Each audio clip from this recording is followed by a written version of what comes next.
Assalamualaikum dan salam Malaysia Madani buat Encik Cik Abdullah Cik Ya dan rakan pembentang sekalian. Baiklah, sebelum saya mulakan pembentangan pada petang ini, saya akan memperkenalkan rakan-rakan pembentangan lain, iaitu saya sendiri, Nur Aina Najwa binti Zahari, dan seterusnya Nur Amira Syahirah binti Rudi, dan akhir sekali adalah Nurul Asma binti Saidi.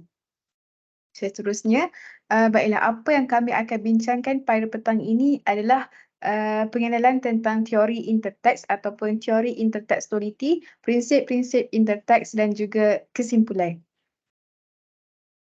Seterusnya, sebelum itu saya akan terangkan tentang kritikan kesusasteraan, iaitu melalui kritikan kesusasteraan kita dapat lihat melalui tindakan mengkritik karya kesusasteraan adalah salah satu bentuk penilaian, pertimbangan dan penganalisisan terhadap sesuatu karya.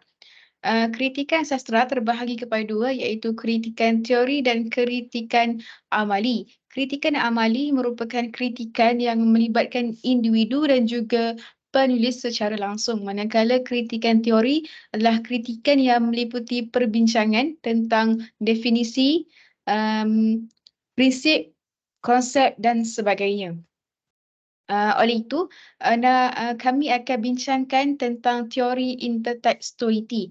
Terdapat 10 prinsip dalam teori intertekstualiti ini, iaitu prinsip transformasi, ekspansi, modifikasi, demitifikasi, haplologi, paralel, eksistensi, konvensi, demafiliarisasi dan juga accept. Namun begitu, pada hari ini kami bertiga hanya akan bentangkan 5 prinsip teori interteks yang utama sahaja. Seterusnya, prinsip teori intertekstualiti yang utama adalah prinsip transformasi. Prinsip transformasi dapat didefinisikan sebagai salah satu prinsip yang mengalami proses pemindahan, penjelmaan atau penukaran sesuatu teks kepada teks lain dengan keadaan yang berbeza daripada asalnya. Tindakan tersebut bertujuan untuk melahirkan kelainan dalam diri pembaca sewaktu menelaah sesuatu hasil tulisan. Keadaan tersebut dapat diterjemahkan oleh pengarang melalui hyperteksnya yang berjudul Ayahanda. Pengarang juga akan mengekalkan latar tempat, latar masa dan juga watak serta perwatakan. Pengarang turut memindahkan peristiwa yang sama dengan cerpen yang bertajuk Kipas Angin. Hal ini dapat dilihat melalui contoh tersebut dalam cerpen Kipas Angin dan juga cerpen Ayahanda melalui baris yang pertama. Dalam Kipas Angin, apa yang kami dapati, terdapat persamaan dari segi tindakan, iaitu tindakan gadai rantai dan gelang mak kau. Baiklah, seterusnya saya menyerahkan pembentangan pada petang ini kepada rakan pembentang yang seterusnya, iaitu Saudari Amirah. Terima kasih kepada Saudari Aina. Baiklah, prinsip interteks yang seterusnya adalah prinsip konvensi. Prinsip konvensi merupakan satu prinsip yang mengalami transformasi atau perubahan yang terjadi saat suatu teks mengadaptasi atau merujuk pada teks lain dan juga memutarbalikkan hipogram, tetapi tidak secara radikal ataupun drastik. Perubahan yang berlaku apabila mengalami prinsip konvensi ini adalah perubahan dari segi gaya, genre, narasi atau konteks untuk memadukan atau mentafsir ulang elemen-elemen yang terdapat dalam teks sumber. Terdapat beberapa cara dalam prinsip ini. Yang pertama adalah transposisi. Transposisi merupakan teks sumber ke dalam format atau medium yang berbeza. Novel, satu contohnya, suatu novel itu diadaptasi ke dalam filem drama yang akan memungkinkan cerita tersebut akan berubah dan penekanan dialihkan daripada aspek tertentu. Contohnya mungkin kepada aspek yang lebih sesuai. berbanding daripada novel tersebut apabila ditukarkan ke dalam bentuk filem. Yang seterusnya adalah parodi. Parodi merupakan prinsip penukaran melibatkan perubahan gaya, nada atau konteks yang digunakan untuk menukar makna atau mesej teks sumber. Parodi sering memutarkan atau menggantikannya untuk mencipta kesan lucu atau kritikal. Yang seterusnya adalah transformasi genre. Berlaku apabila perubahan genre iaitu teks sumber ditukar kepada genre yang berbeza.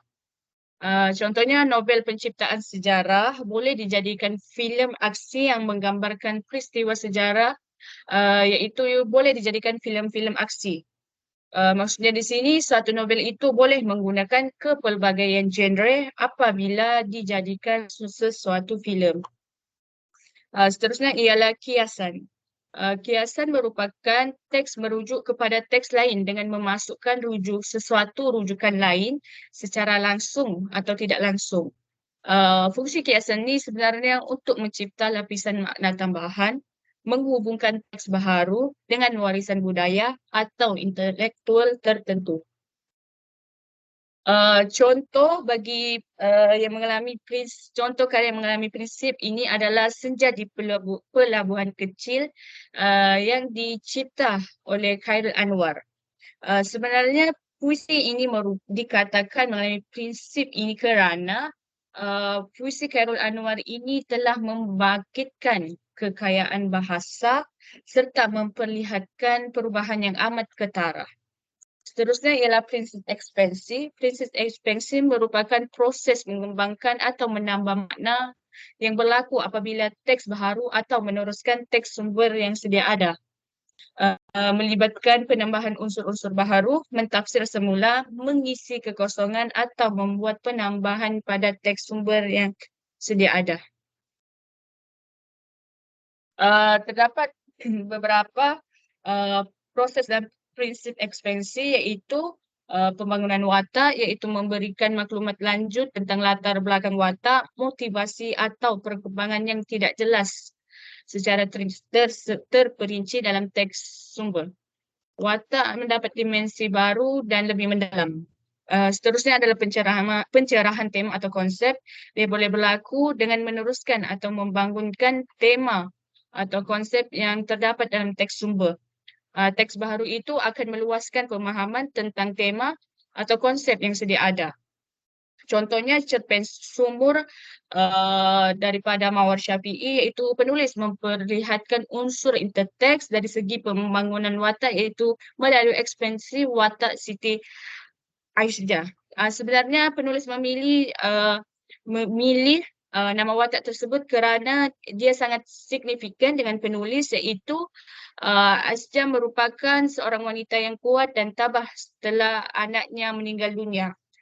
Jadi nama Asjah ni digunakan oleh penulis kerana menggambarkan Asjah merupakan seorang wanita yang dilukiskan mempunyai ciri-ciri kewanitaan, isteri yang setia, ibu yang baik dan perempuan yang bijaksana.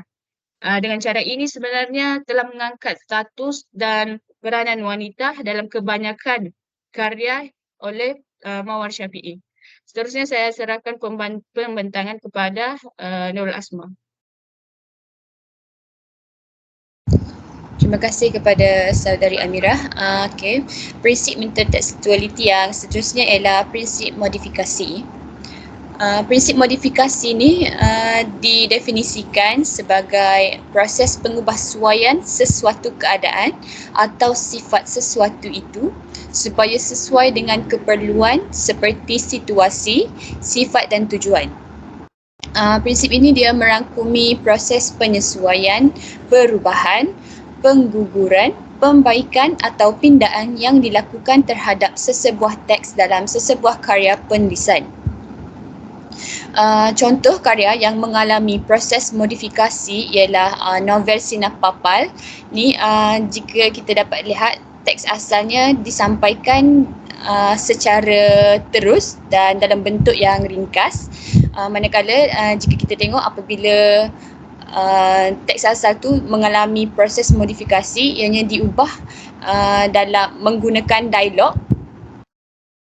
Diubah dalam menggunakan dialog. Dia dapat kita lihatlah dia berubah dari segi struktur ayatnya.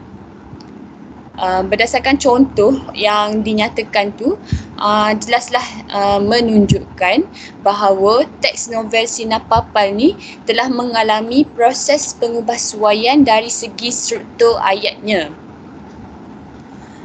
Justru kita dapatlah dikatakan bahawa prinsip modifikasi ni merupakan manipulasi pada tatapan linguistik, iaitu manipulasi kata atau urutan kata dalam sesuatu ayat. Prinsip yang seterusnya ialah prinsip paralel. Prinsip paralel ni didefinisikan sebagai hubungan antara dua teks atau lebih teks yang berhubungan secara tematik atau gaya bahasa. Prinsip ini melibatkan analisis perbandingan atau persamaan antara elemen-elemen teks yang berlainan untuk memahami perkaitan antara hubungan sebuah teks dan juga cara sesuatu teks itu mempengaruhi antara satu sama lain. Prinsip ini juga melibatkan perbandingan tematik, pengaruh gaya bahasa dan juga jalinan intertekstual. Seterusnya, contoh novel yang menggunakan prinsip paralel ialah novel Siti Nurbaya, iaitu hasil karya Marah Rusli. Novel ini menggambarkan kisah cinta tragis antara Siti Nurbaya dengan Samsul Bahri yang mirip dengan kisah Romeo dan Juliet karya William Shakespeare. Novel ini menerima pakai struktur dan konflik yang serupa dengan cerita klasik tersebut. Novel yang seterusnya yang menggunakan prinsip ini juga ialah Legenda Budak Setan, hasil karya Ahadiat Akasha, iaitu dalam novel ini dia menggabungkan cerita fiksi dan realiti sosial politik dalam konteks Malaysia. Novel ini menggambarkan kehidupan golongan remaja yang terpengaruh oleh kelompok radikalisme dan ekstremisme dan analogi yang mirip dengan kisah-kisah sejarah dan legenda dalam masyarakat Melayu. Okey, kesimpulannya terdapat beberapa prinsip dalam teori intertekstualiti dan antaranya ialah prinsip transformasi, prinsip konversi, prinsip ekspansi, prinsip modifikasi dan juga prinsip paralel. Teori intertekstualiti melihat sesuatu sebagai kesatuan yang bertumpu kepada pengarang, khalayak serta karya itu sendiri. Secara keseluruhannya, teori intertekstualiti merupakan hubungan iaitu dialog antara dunia imajinasi atau kreativiti dengan dunia realiti. Latar belakang khalayak turut diambil kira untuk mereka menganggap dan mentafsir makna teks. Okey. Sekian, terima kasih.